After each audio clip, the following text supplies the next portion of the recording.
Első látásra talán nem egyértelmű, de a gyerekek ezen a foglalkozáson elsősorban nem a labdadobás technikáját sajátítják el, hanem épp a matematikai alapműveleteket gyakorolják Lü segítségével.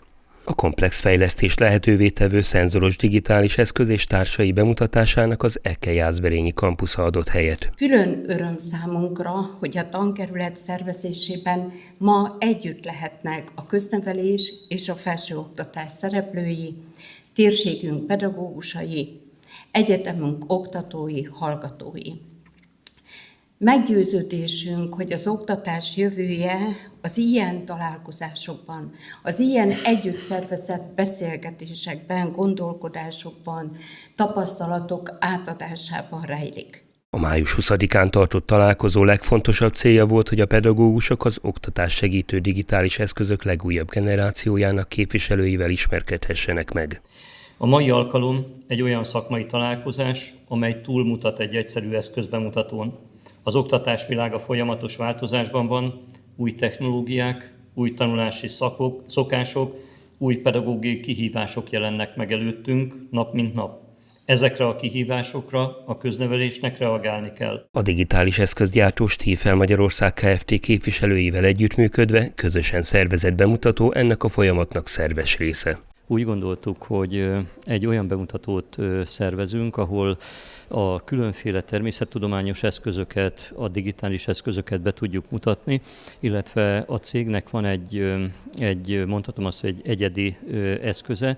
Ez egyedi eszköz a Lü nevű eszköz, amely egy projektorból, szenzoros érzékelőkből áll, és lényegében a gyerekeket mozgásos tanulással bármilyen tantárgyba be lehet vonni. A mai kornak megfelelően a gyerekeket mozgással, nem egy frontális oktatással, hanem cselekvéssel, cselekedtetéssel tanítjuk. Lü használható akár gyógypedagógiai feladatokra is, de az általános iskola és a középiskola bármely évfolyamában eredményes fejlesztő munkát lehet végezni az eszközzel.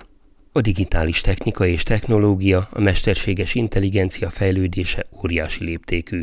Ahogy az élet minden területét, úgy az oktatás eszközrendszerét is átformálja. Ma a pedagógusoknál egy óriási kihívás, hogy ezt valamilyen úton, módon le tudják követni. Ehhez viszont én azt gondolom, hogy kell a fenntartó, kellenek azok a cégek, akik ebbe partnerek, és kell természetesen a pedagógus, aki remélhetőleg, hogy partner lesz, a mi partnerünk lesz ebben. A mai kornak megfelelően a gyerekeket mozgással, nem egy frontális oktatással, hanem cselekvéssel, cselekedtetéssel tanítjuk. A bemutatókra a Jászberényi Tankerületi Központ iskoláinak intézményvezetőit, természettudományos szaktanárait, gyakorló pedagógusokat invitáltak.